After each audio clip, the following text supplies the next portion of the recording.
faut aller voir des gens qui exercent le métier que vous envisagez, et puis discuter avec eux.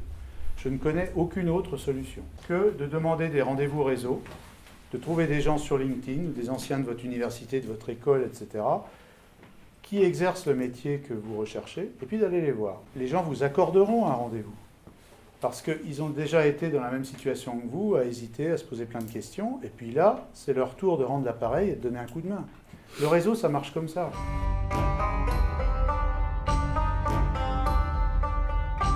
Alors déjà, première chose, quand vous faites un rendez-vous réseau, vous ne cherchez pas un boulot. Si vous dites que vous cherchez un job, c'est fini, la personne en face ne vous écoute plus, elle attend juste que vous quittiez son bureau.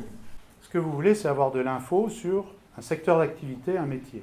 Bonjour monsieur, je vous remercie de me recevoir. Vous êtes chef de projet chez Sanofi, en l'occurrence. Comme vous l'avez compris, je viens vous voir parce que j'aimerais savoir ce que c'est que le métier de chef de projet dans l'industrie pharmaceutique, pas seulement chez Sanofi. Donc, est-ce que vous pourriez me parler de votre métier ? Comment vous êtes arrivé à ce poste ? Comment on se partage votre temps ? Quelles sont les compétences les plus importantes pour exercer votre métier ? Ça, c'est aussi très intéressant. Intéressez-vous à vos interlocuteurs, c'est-à-dire que si vous ne les laissez pas parler, si vous les interrompez, si vous êtes focalisé sur les questions que vous voulez poser, ça sera désagréable pour lui. Et puis finalement, il va peut-être se fermer au bout d'un moment.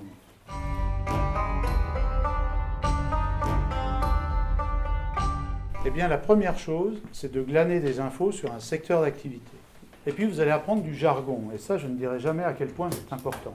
Votre projet, il va s'affiner au fur et à mesure des discussions. Et il va être de plus en plus pertinent, de plus en plus convaincant. Ça va vous faciliter d'autres entretiens. C'est-à-dire qu'un entretien réseau qui se passe bien, il se termine de la façon suivante. Écoutez, je vous remercie de m'avoir reçu. Je vois qu'on arrive au bout du temps que vous pouviez me consacrer. Donc encore merci. Il y a une dernière question que j'aimerais vous poser. Est-ce que vous pensez qu'il y a des personnes que je pourrais aller voir de votre part et qui m'aideraient à avancer sur mon projet ? Ça, c'est le Graal.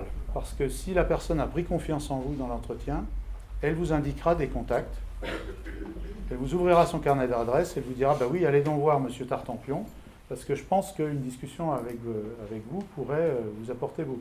Voilà.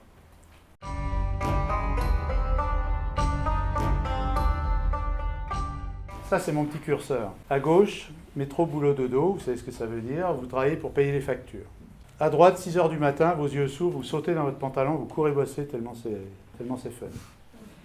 Donc moi, tout ce que je vous souhaite, c'est que le plus longtemps possible dans votre vie, le curseur soit à droite plutôt qu'à gauche. Et si vous vous retrouvez à gauche, eh bien, réfléchissez vraiment à ce que vous voulez faire, et puis refaites votre projet professionnel et repartez d'un bon pied. Ne vous laissez pas enfermer à gauche du curseur, parce que c'est terrible.